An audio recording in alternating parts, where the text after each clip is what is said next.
Hello, and welcome to our viewing audience. I'm Diane Fujino, and I'm speaking to you from Santa Barbara, the unceded lands and waters of the Chumash people. And I'm delighted to invite Mike Africa Jr. I wish it were in person, but we'll have to settle for the virtual. And Mike, I remember the last time you were here about 18 months ago, right? When we could do this in person. Right. And at that time, you were telling us about the huge things in store for you and for Move, including this HBO film. And now it's out. And of course, this follows on the heels of the release from prison of your parents and of all the surviving Move political prisoners in the past couple of years. And now the revelation that the Penn Museum and others have been desecrating the bodies of the people, the children killed in the Move bombing in 1985. And we'll turn to that in a bit. But first, with Move in the Nation's Eyes, and I think it's really fortuitous to have this film out, right? So that there can be a broader understanding of who Move is and what the history of Move means to US society and to our understandings of race. So I want to jump right into the documentary. The filmmaker Tommy Oliver opens the film with media broadcasts showing very divergent views of Move, right? He relies on this news footage and on courtroom footage on these archives very heavily throughout. And some of this has been shown already in previous documentaries. It was shown in the media at the time and since. But clearly, Tommy Oliver has done tremendous research in the archives. And I'm wondering if you can speak to how the filmmaker obtained his footage and also about the political and knowledge making impacts that this has had. So we can juxtapose, right, the evidentiary footage against the absolute lack of evidence entered into the murder trial, right? What does it mean as a filmmaking strategy to use this footage? And here, the politics of evidence are really compelling. Wow. Well, first, let me say hello to you, Diane, and everyone that worked so hard to put this together. I really am honored to be here, and I think that this is going to be a really great conversation. Um, yeah, Tommy is a research junkie, and he dug right in. He took a big spoon and he just started figuring out how to dig deeper. And when he thought that he was at the deepest depth that he could get to, he started digging even deeper. And he talked to people and how to find out more information. And he just kept on going. And he had his partner Keith Giannett, who's also executive producer on the film, digging, and they were living in temple archives, and they read all the transcripts, and they just continue to just find out more. And juxtaposing the angles and the reports from news footage and from real life activities that were going on, you could hear the lies and the vitriol and the things that really led up to a lot of what happened to our family in the early 70s and in the 80s. A lot of papers were sold, on the blood of moved people. The the more the violent, the more the confrontation was violent, the more papers were sold. So they were trying Mhm. to, make sure that they could sell papers, and it didn't matter that people were hurt or killed or whatever. They were trying to sell papers. Hmm. Were there things surprising to you about this film? I mean, I know you've seen a lot of the footage. Yeah, I'm a research junkie myself. I mean, I know a lot about Move. I Mhm. probably, I mean, I'm a Move member, right? But I probably am like a Move historian too. Uh, and so when I see people create films or put together projects and there's film footage in the film that I never saw before, it's usually pretty surprising because I've seen it, right? Um, Mhm. but there was a lot of footage in this film that I never saw before. I never saw my mother arrested. I never saw the footage where my sister was taken out of her arms, or where my dad was thrown on the ground and pushed to the ground by the police. I never saw that before. I never knew what it looked like for them to be arrested. I had all these imaginations about what it looked like, but none of it matched up to actually seeing the footage. And so to see that was surprising. It was interesting to see.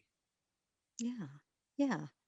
He really Oliver Tommy Oliver really found so much because we see played repeatedly, right? The horrendous beating of Delbert Africa, but Right. then to see your own parents, wow, Yeah, that's powerful. it definitely puts a different it puts a I mean, it's a different set of eyes looking at it at that point.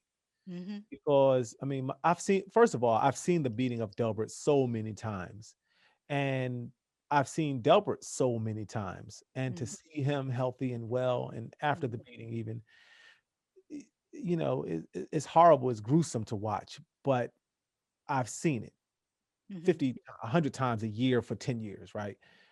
But to see my mom and to see the police like grab her 2-year-old baby, my sister, Mm-hmm. uh, and dangle her that way, it Mm-hmm. was hard to watch, seeing it for the first time. But I'm glad he got it though, because Mm-hmm. if I feel what I feel when I see it, other Mm-hmm. people are going to feel the same way. Right. And it's important also to show what happened to a broader swath of move, right? And she was pregnant. She That's, was about to give birth to you. yeah. And that's another very powerful aspect of this story that you were born inside prison. And I mean, it was just such a powerful moment to see you walk into that cell where she gave birth to you. What Yeah, was that like for you? a friend of a friend of mine, he we were talking about, had you ever been to Holmesburg or House of Correction, the prison? Hmm. And I'm like, nah, I never been. And they said, well, it's shut down. He told me that they condemned it, and a councilman in the city of Philadelphia, Curtis Jones. I called him, and he said, I can get you in. Hmm. So I said, okay. And he had done some things that really kind of wasn't favorable for the organization. So he wanted to like kind of make amends, and so he set it up so that I could go into the prison. Interestingly enough, he was the councilman who had the prison shut down. And when I told him that I was born in that jail, he felt the need to go ahead and let us in. So I had been hearing so many stories about that jail all my life. Because see, my family created the Move organization.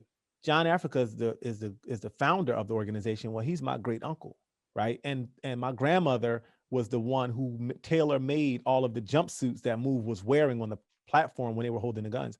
And Hmm. so at least half of the organization were my blood family members. So when we talked about like the Move Nine being in prison, three of those people are my blood family. They remember home or the House of Correction before they actually went in for the murder charge. They remember it just getting locked up for demonstrations against the zoo or whatever. Hmm. So they would tell me these stories as I was growing up. I had all these images up in my head about what House of Correction looked like. When I got into that jail, there were very few things that surprised me about the look of it, because Hmm. the images that I had heard over the years and from so many different people and their vantage points, they painted a picture of that prison in my mind that left me recognizing it when I saw it, and it felt like nostalgic, almost like I've been here before.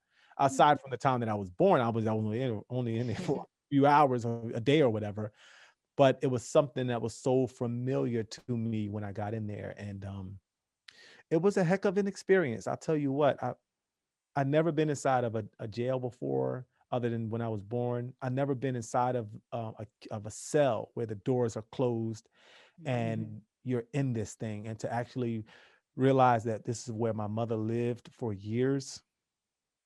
It was a lot. It was, Right. it was very, very emotionally draining to know that my dad was in there for years, and other Move members and so many other people, because this is not just a Move issue. There's a lot of people that experience those types of injustices and were inside of those cages for no reason. Yeah. Yeah. Yeah. I mean, and it showed that the two bed frames side by side with very little space between them. It looked like a two-person cell that they're living in day in and day out.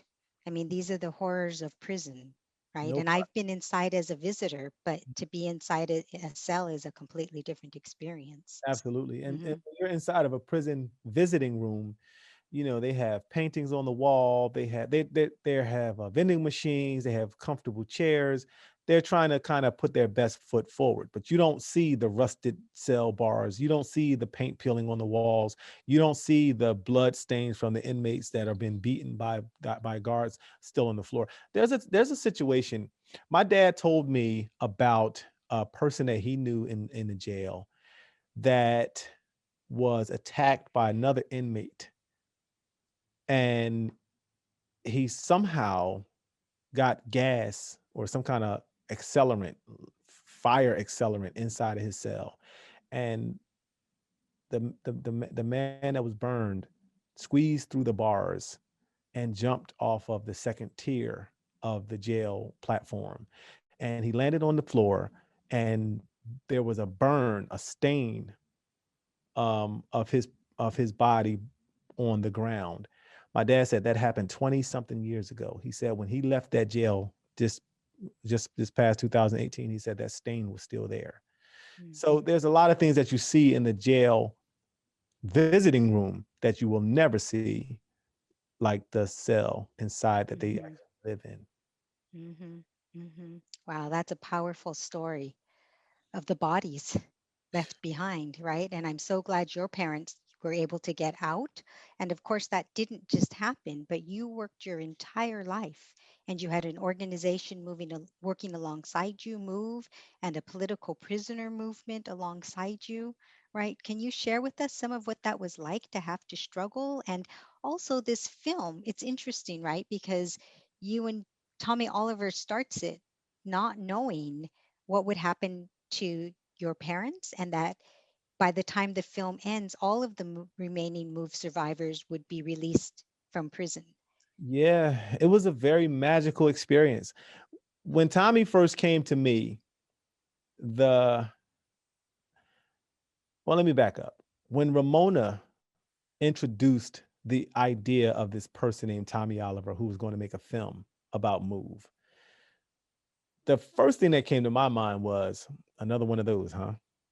I wasn't impressed. There's so many people that came and said they wanted to make a film about Move and they were going to be Hmm. unbiased. And I never seen anything to really substantiate that claim, really. A couple documentaries that had been made were okay, but movies were different. So Ramona met with him and she said, after the meeting, she said, Michael, she said, you'd like him. And I said, yeah, why? So we set up another meeting, and then I meet him, and he's looking at, I said, we start talking, and he's like, yeah, I'm Tommy, I'm from Philly, and this, that, and the other. We're talking, and we're around the same age, two black guys from Philly, both had these amazingly traumatizing childhoods. And we're Hmm. just talking. And before I knew it, it was like Ramona wasn't there anymore, because we just kind of like hit it off. We were just talking about regular stuff, but the vibration and the energy between us, just like we became friends pretty much immediately. And so it wasn't really about trying to make sure that we film this thing perfectly so that when the people come home, they're ready for their ending part to be shown. Once he got to know me, the quest became using the film to help get them out of prison. But the work that we had done, the momentum had built up so much. Larry Krasner had become the district attorney and he lended his support. And so many other people had come and stepped up. And I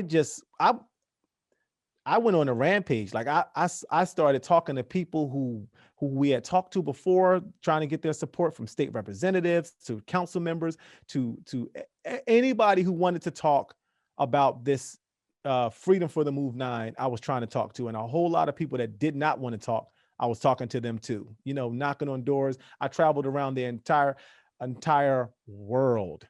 Right. I got over 500 signatures from, how many continents are there? 7, 6 other continents. I didn't go to Hmm. Antarctica.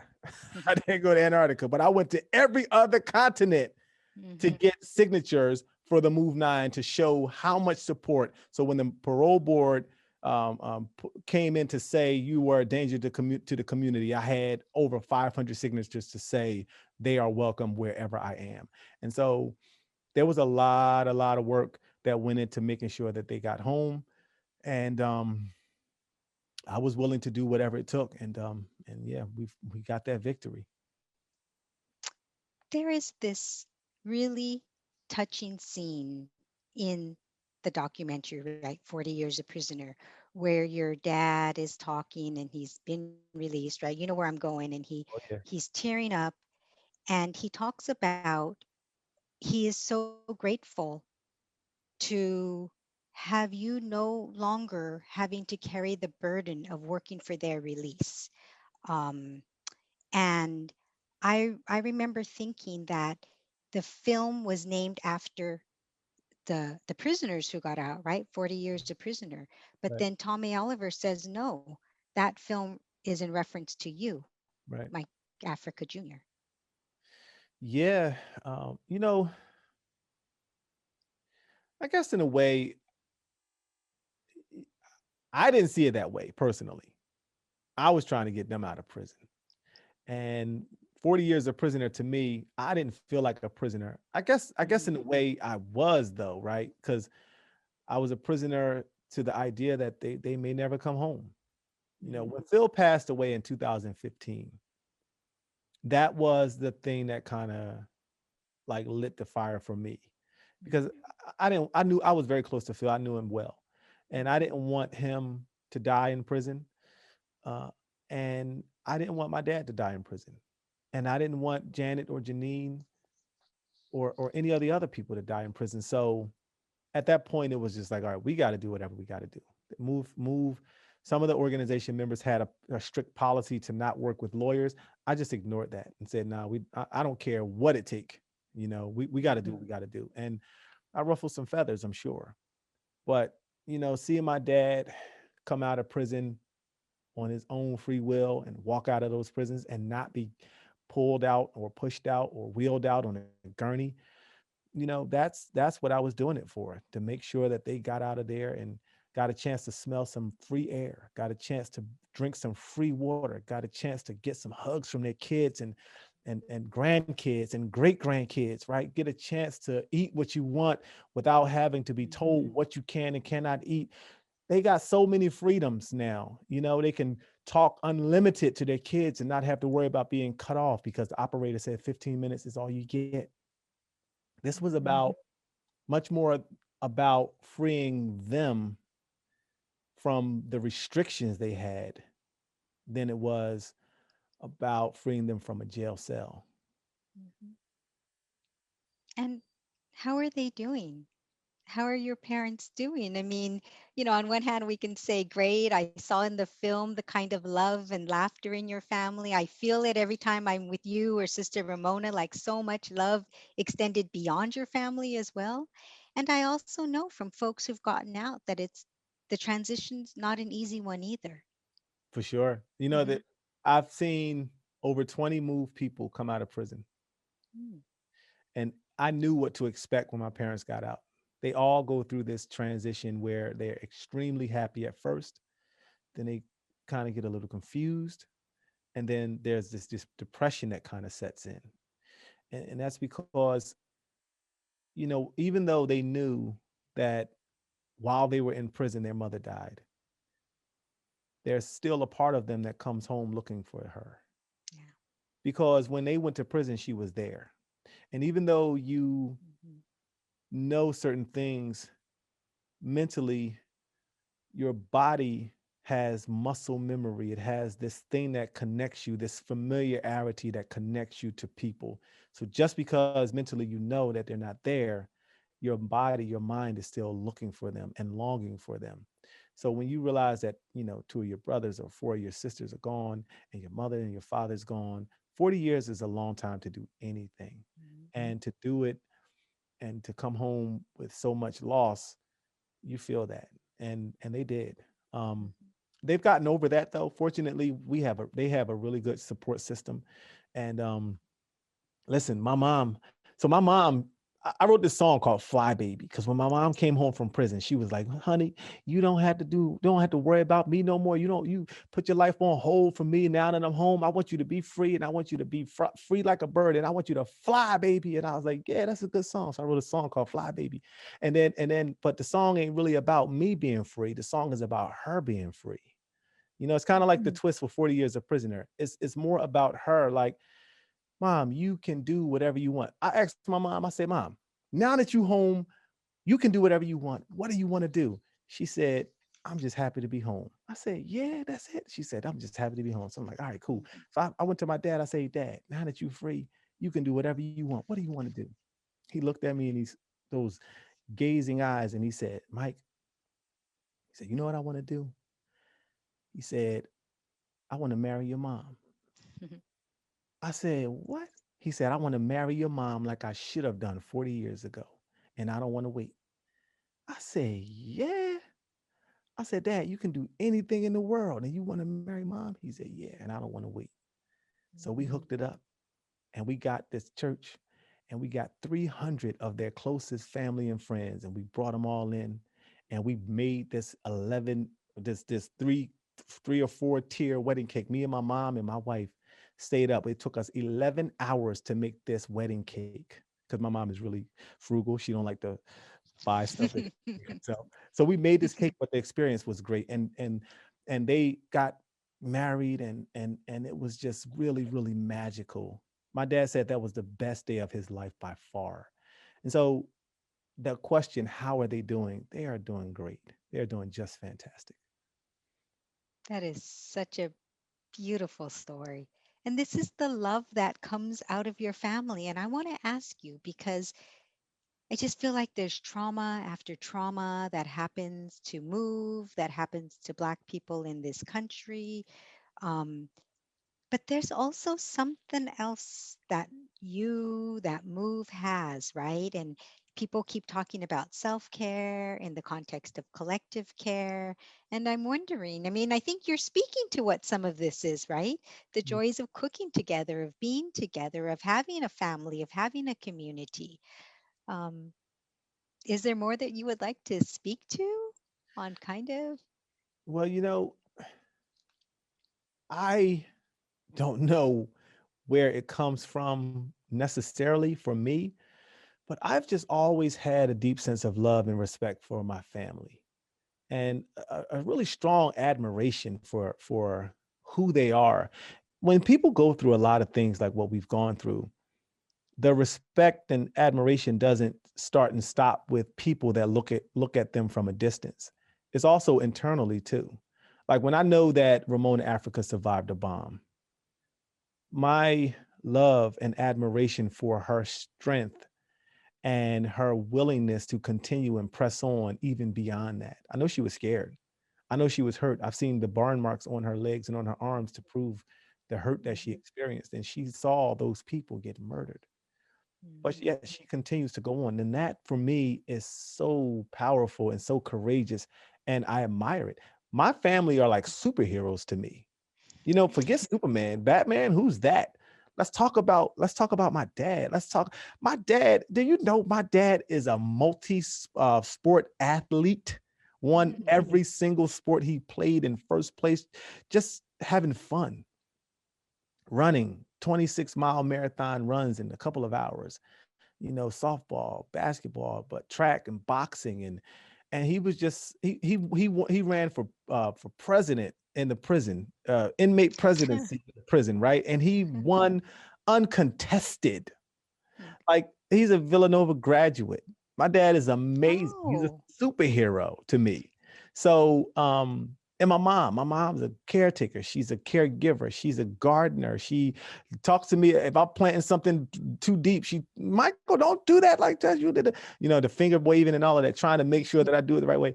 And for me, like all of the things that they've experienced, and they're still smiling, and they're Mhm. still hugging. I asked my dad, what's the highlight of your day? He said, man, your daughter gave me a big hug and she said quinoa. And I Mhm. say, what? That's all I needed, Mike, because she teases me, she mocks me about the way I say quinoa. So she said that to me today, quinoa. And that is what made him smile. Like, isn't that so amazing? So that's I don't know, that my dad always talked to me about my mom and how he loved her. And I've patterned myself in my life and my relationship with my wife after the example that I seen him demonstrate. That's mostly where I get my influence from. Mhm.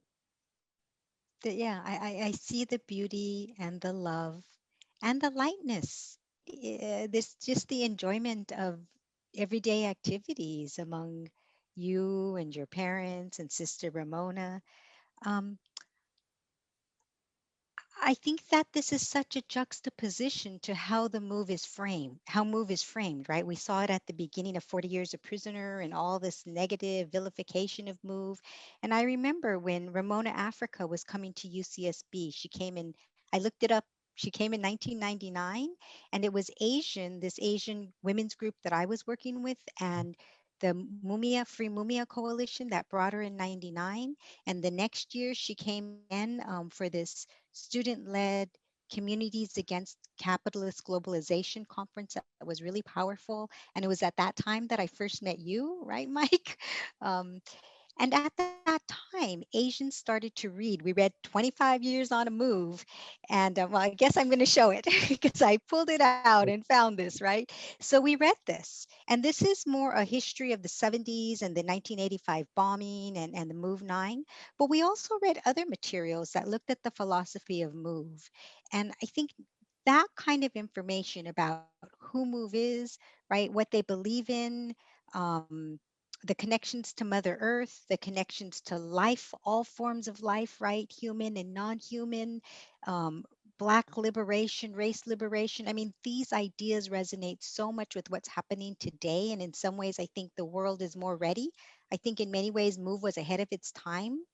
And I'm wondering what you want to share about Move's philosophy so that people can understand more about, right, not just the vilification of Move or that really derogatory term that keeps getting associated, right, a cult, but Right. there's something else that's here very much. Yeah, the truth is that having the belief of life, right? It's dangerous. Move's mission is to protect life. It's really, really simple. People, animals, and the environment. But as simple as it sounds, and as simple as it is not a favorable belief system to have when you're living under a government that is profiting off of the exploitation of those things. Like the Philadelphia Zoo, particularly, and the things that they're doing to these animals and how they're capturing them, and the Barnum and Bailey Ringling Brothers Circus, right? They Mhm, make a lot of money off of the treatment of animals that they force them to balance on balls and honk seal horns or horns from the seal. Like, they make a lot of money forcing tigers to jump through rings of fire. mhm, And when you start talking about life and the importance of protecting it and exposing that this tiger doesn't want to jump through rings of fire, what must you do to a tiger to get them to jump through a ring of fire? And so just having that belief, it really exposes just how life, like robbing the life out of animals and stealing these animals, is the same way that they stole Africans and put us in chains and made us work and beat us and enslaved us and killed us. And you know what I mean? So mhm, if you're talking about freedom for life and you're talking about the importance of the climate and air control, air quality, and all of that, but you got this big businessman who wants to build this nuclear power plant, right? And he doesn't care that the people that drink from the stream nearby are going to get cancer. He doesn't care that mhm, that you're going to end up with some kind of infection in your lungs, or that children are going to be born with deformities, or, Mhm. or not born at all in some cases. So having the belief is simple. It is simple to recognize that an animal was hit by a car, and you put it in the back of your pickup truck and take it to the park so that it could have a safe burial, the same type of burial that you would want to give your family member, right? That's simple. But when you start talking about activating that idea and stopping the industries that pollute and that kill life, Mhm. you will get the police at your door. They will come with tear gas. They will come with bullets. They will come with the bomb. They will come with jail cells. They will come with judges that are going to give you unjust jail sentences.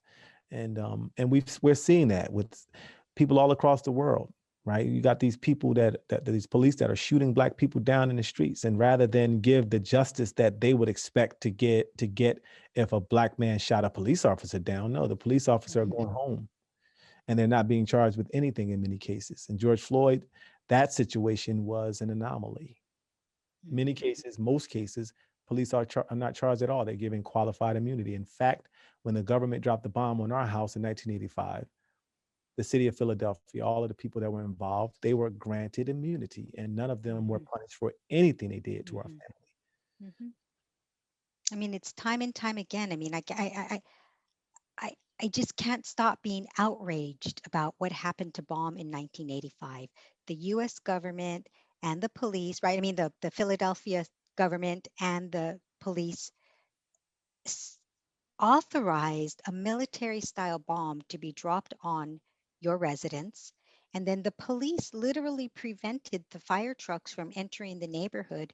And as a result, 60 houses burned. That's I right. mean, this is unconscionable, right? In 1978, what we see in the film, and there's evidence pointing to this, right? That move did not kill anybody. And yet, the judge, with no evidence to at all, but and certainly not linked to any one person, said, well, if they all want to live together, then we will just convict them all together. I mean, these things happen over and over. And I'm reminded of Raoul Peck's new film series, right? Also on HBO, right? Exterminate All Brutes. Mm. And this is what he's talking about, and the extermination of people, the extermination of Black people, the extermination of Indigenous people. And I think what Move was trying to do is the antidote, support for life. I mean, it seems relatively simple, but yet I think Move did it in a way that reminds me of groups like the Panthers. I think that the philosophy of the two groups had differences, but the ferocious independence and self-determination, right? Not being willing to be accommodationist, right? Their refusal to go along. We know that this marks people, right? And this marks Black people. Hmm. Absolutely. Hmm. Absolutely. And when you understand how bad the system is and the danger in it, Hmm. the sometimes the reaction that you may have is uncontrollable because you're compelled to react. It's imagine a hot coal from a grill landing on your hand. You may you may not intentionally fling it, but the reaction that you're going to get is it's painful. The coal is hot, so it's painful. So you naturally react in a way that you may not have anticipated. When you recognize how dangerous the system is, it brings out those type of reactions. People Hmm. gasp with fear. They react. They want to fight. I mean, Hmm. you got the vice president of the United States saying that America is not a racist country. And I don't even believe this is the situation where she's living in an ivory tower. No, this is a situation where she's downright lying. And Tim, whatever his name is, the senator, he's lying too. It is no way possible that they can believe that in America in 2021, where over 1,100 people, Black people, are killed by police every year, Hmm. Hmm. that America is not a racist country. And the laws that are in place that are protecting the white police officers that are killing these Black people, how is this not a racist country? But they know this. They know this better than I know this, but they're Hmm. lying. And so it's disheartening. It's infuriating. It's infuriating. Mhm. And even though they know they're lying, they don't care what we think about it. So sometimes the revolutionary that understands this is infuriated, and that is what drives the action sometimes Mhm. because of just how infuriating it is. Mhm. And this is a sea change that we're seeing in this moment. Part of it's the environment, right? And that young people are demanding change because they want to have a future. I mean, just literally have a future, right? The the killings of black and brown and other people just by police everywhere. So yesterday was the day of refusal, right? It kicks off nationwide across some 60 campuses. Abolition May, and here at the University of California, I don't know if you've heard about this, but there were proposed changes by the system-wide administration to policing policies that includes things like allowing, um, weapons. They want retired police officers to be able to carry concealed weapons. They want to be able to use more force. Um, they want to be able to use chemical weapons and Police, different kinds of weapons at the UC, right? And so this was coming through in a way that they sent an email to people, but most people never saw it. It was kind of that bureaucratic language in the subject line. right? And just right now, the last couple of weeks, there's been organizing around abolition for much longer. But in the recent period, on many of the UC campuses, there's been a lot of organizing. And as I said, yesterday was a day of refusal, and we're going to continue on for the whole Abolition May. But what I want to ask is, right, I feel like Move we need to know Move's history. We need to understand what would change, right, if Move was placed in this kind of history. And that Move engages with these two paths of abolition, right? These are discussed by Angela Davis, Ruth Wilson Gilmore, Miriam Kaba, and Critical Resistance since the late 90s. So the first one is this call that's gaining support, right, for abolition or defunding the police, recognizing the police's origins in slave patrols, and that, if they can do the things that they've done to Move, I mean, then this is not entirely exceptional, right? Right. Um, but the second thing is about what's called positive, right, abolition, which is this need to build alternative institutions, right, that provide nutrient dense, locally grown foods, jobs, right, with livable wages and dignity, housing, mental health care, so connections to nature and beauty, so much of this.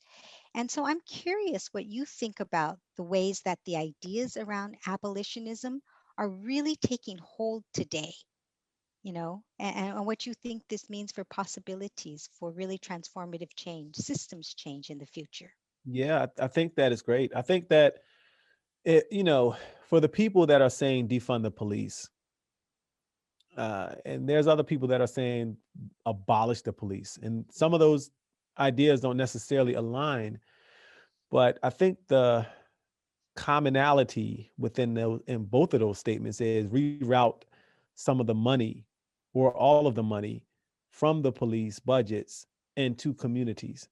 We know through data and research that communities that are impoverished and they have less resources, they're more susceptible to violent crime and and all of this.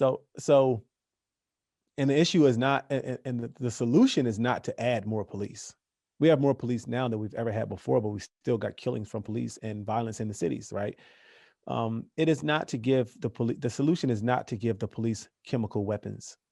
It is not to give the police this military style behavioral change and Hmm. allow them to just run roughshod over people and beat them. Beating people is that even acceptable? Can you even spank your child anymore? Like how is it that we cannot spank our children, but you can allow the police to carry more weapons? They carry 50, 30, and 50 pounds of weapons. And like it's just ridiculous. When I was in school, and this is going back. All right, so let me tell my age. When I was in school, we had this saying in West Philly. It was, if you can't get along, get a fair one going. And we used to get in trouble for fighting, right? But at the end of the fight, nobody died. It was just a fist fight. And usually at the end of the fist fight, you shook hands, you walked away, and then you told the other brother that you were fighting, hey, I'll see you at school tomorrow. Hmm. And that was pretty Right. much the end of it. Some feuds lasted longer than that, maybe 20 minutes instead of 10. But for the most part, they ended. You Hmm. saw each other around the neighborhood, and that was the end of it. Right. And with these weapons and these guns, the Yeah. police are carrying tasers and flapjacks and handcuffs Right. and flashlights and guns and all this weaponry and bulletproof vests. And then they got all these partners that are also carrying the same things and they're using their cars as weapons. I think it is totally ridiculous for anybody to think that that is exactly what we need in our communities. And I also think it's ridiculous that anybody that is Black or anybody that is white to accept that in their communities, because that is not the solution to the problems that we have in our communities. And there's a commercial where a monkey was in a cage and he had a suitcase and he was banging a suitcase around in the cage and he was going crazy and he didn't want to be in the cage, whatever. And then they showed that same monkey later on with a Samsonite suitcase, right? And then they showed the monkey. He was laid back. He had a smoker jacket. He had a cigar in his hand, and he was laid back. And the theme of the commercial was, if you give people something good to make them feel dignified, they'll behave. But if you take everything away from them and leave them with nothing, they will act out. And that's what the police station's budget has done. They've taken the community resources, they've taken the education, they've taken Hmm. the schools are closing down, the music programs are getting erased, and the budgets are not allowing them to have the wood shop and the metal shop and the job training and the licensing and permits for driving a car and everything, the sports programs, everything is leaving. And now you expect for people to do something other than what? So Right. take away those police budgets and reroute that to Hmm. the community, we'll get justice, we'll get peace. Hmm. But they don't want that. Hmm. If they got people committing crime, they got prisons and they make a lot of money off these prisons. So it's all part of their plan and a part of their scheme. And we shouldn't fall for it. We shouldn't accept it. Right. Absolutely. At this time of COVID, right, we have the vaccine companies making billions and billions and not sharing their vaccines around the world. And there's global inequity. I mean, it is just, we need to take the profits out of all of this and put life first, as you're talking about. There you go. Yeah. There you I want go. to talk about Mumia. Okay. And I guess I want to connect it to this horrendous thing that happened. And I think you might not want to spend too much. I don't know. I want to be sensitive, right? This thing with the University of Pennsylvania, what happened with the desecration of the bodies of one or two moved children. Like, this is very personal to you and it's a re-traumatization. But what I want to say is that while the institutions apologized, your move is asking for restitution, right? And I heard the student organizers asking for release of Mumia Abu Jamal, right? Mumia, the former Black Panther, the incredible journalist, right, who is ill, who had heart surgery a week ago. And I'm wondering if you can speak to what MOVE is asking for, and also, well, I guess I'm asking two questions because, or is it connected to Mumia, right? Like, you've had this incredible strategy, um, and what about Mumia Abu Jamal? And even though the evidence points otherwise, Yeah. it seems so hard for him to get another trial or to get released. Yeah. Justice has been eluding Mumia for a long time. You know, there was a reconciliation specialist who tried to get Move to apologize for the actions that Move took in the 80s. And my dad came up with this slogan where he says, apology without action is meaningless. You want us to apologize for something that we didn't do. But these city governments, they apology isn't without action. Like, they could apologize, but without them actually putting any action behind the apology. What does it even mean? People say I'm sorry all the time, but if there's no way to demonstrate that feeling, if there's no restitution, if there's nothing behind it, then it doesn't mean anything. And Mhm. so Penn University, who has basically stolen some of the remains of some of the moved children from the bombing, they have apologized. But what does Mhm. it mean? They Mhm. drove around with It's horrible. remains of our moved sisters, 14-year-old Tree and 12-year-old Delisha, for 36 years, teaching online courses to over to since 2000, I believe, 16, taught this online course to over 5,000 students, holding up our sister's bones and talking about how she probably died during a collapse, or the bones are still juicy and fresh and new, and they doesn't smell bad. All this, Mhm. and so we know that they killed our family.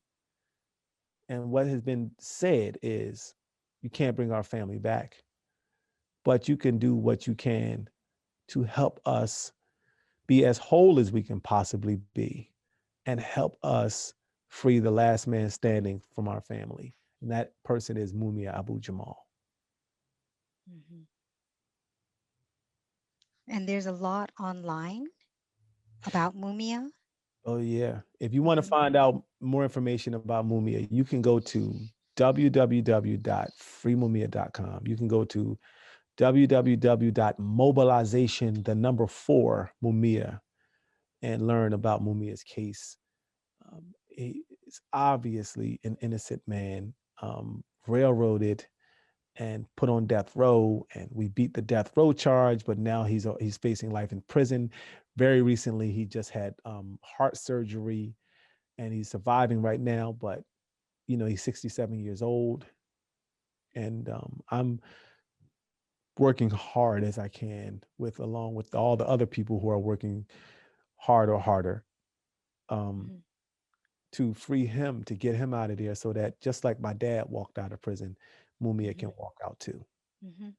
And there are so many others. There's actually a question from David Pello, who's saying hello, and David, who's hey, and who's David, also asking about what we can do to free political prisoners, because it is Mumia, but it's also Mutulu Shakur and Russell Marone Schultz and Sundiata Acoli and just so many, yeah, right? there's a Who are all aging, yes. and and so I don't know if you have thoughts, because the ways that I see this is that the Puerto Ricans have had more success in gaining release of the Puerto Rican political prisoners, in part because there's a community in support of them. And the move has had more success, right? You guys have generated this. But for many of the political prisoners remaining in prison for over 50 years, right? And former Panther Chip Fitzgerald just died recently. Yep. Like, it is time. And when what can we do? What needs to be done? I mean, I don't think you have the answers alone, because the movement's working very hard. Yeah, and a lot of people have a lot of different strategies for how they want to approach getting their people out of prison. Move had a specific strategy because the our people were up for parole. And that's different than Amumia Abu Jamal, who's not even eligible for parole.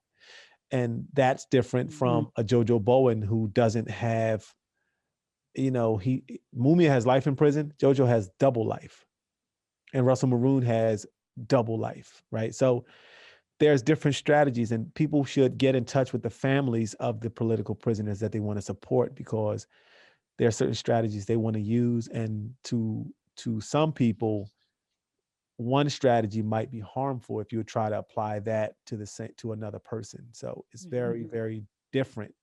I agree. The Puerto Rican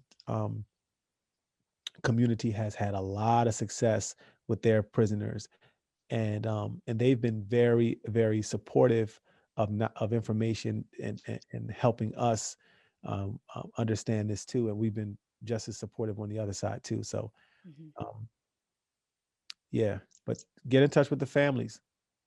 You have a new book coming out, and it's called 50 Years on a Move, and it's coming out on May 13th, right? The Right. anniversary of the move bombing in 1985, a really important date. I had said earlier we read 25 years on a move. Can you tell me about 50 years on a move? Yeah. So there's two projects that I have that are coming out this week. Wow. The first one is actually Mother's Day. So the song that I told you Mm, about, Fly Baby, that I wrote for my mom, mm, we did a music video for it, and that actually comes out on Mother's Day. You look out for that. Follow me on my Instagram and at Mike Africa Jr. You'll see it on my on the pages. And I did it's a hip hop song, and it's a featured singer by the name of Suzanne Christine. She has a bird like voice. It's amazing. mm, So that's coming out on Mother's Day. But the other one, yeah, you referred to 50 Years on the Move, and it's a 72 page summary of the history of the move organization. It's an updated and revised version of the 25 years on the move copy that you have.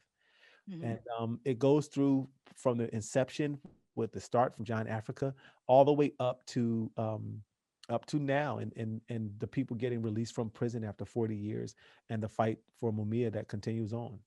mhm. Wonderful. And where can people purchase that Yeah, as well as sign the petition, that's right, right. for the museum and the University of Penn and um, Princeton? That's right. So we have a list of demands for Penn for that we're calling for restitution for what they've done to our people, and we have a petition that we want people to sign in support of those demands. And the book, 50 Years on the Move, sells for $15.95, $20. It's like a total of $20 with tax, with what is it called, shipping and handling. Yeah, you Hmm. can go to my website, www.mikeafricajr.com, and you can find both of those items. You can sign the petition, and you can go ahead and purchase that book too. Hmm. Oh, wonderful. I'm going to get that. There was a question about why the 40 years a prisoner didn't show the 1985 bombing.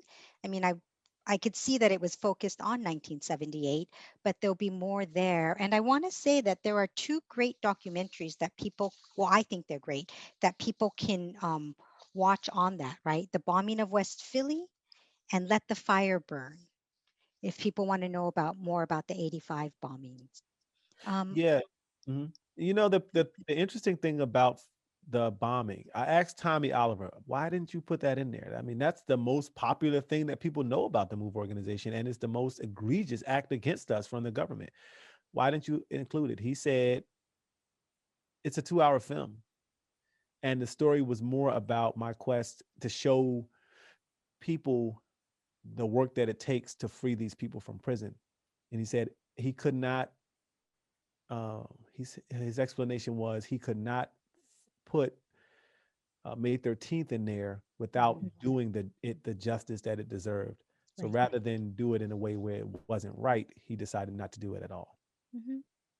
I think it makes sense because there's also more on that bombing and people can go read about it. There's also attention move, This is America, so there's other things that people can get on that. So I think that that was right. I think we're out of time. I want to say, Oh, that was quick. Okay, I was just getting warmed up. Oh, oh, uh, had a I great wish we time. could keep going. Yeah. We were going to have to bring you to Santa Barbara in person when. When the pandemic's over, my mother and my father have never been to Santa Barbara. I would love to bring them. We got to do it. We got to make it happen as soon as this is over. Let's do it. This would be wonderful. But thank you so much. Congratulations on 40 years a prisoner, on the incredible work to gain the release of the Move 9. Much joy and love to your family and to your parents and to all of Move and the Africa family. And on a move, much, much work to be done. Thank you, Thank Diane. you, Mike. Thank you all. Hey, oh, I'm sorry, I forgot to Yes, tell you guys please. one last thing. So I did this special Mother's Day podcast episode on my show on the Move with Mike Africa Jr. listen to this episode. My wife and my mom teamed up on me a little bit, and but it was a really good episode. Check out my podcast, On the Move with Mike Africa Jr. I know what I'm doing on Mother's Day, and these will be two gifts to me, your podcast and your new song. So thank you so much, There you Brother go. Mike. There you This go. was wonderful. Really appreciate this. Definitely. Thank you. Thank you all for putting this together.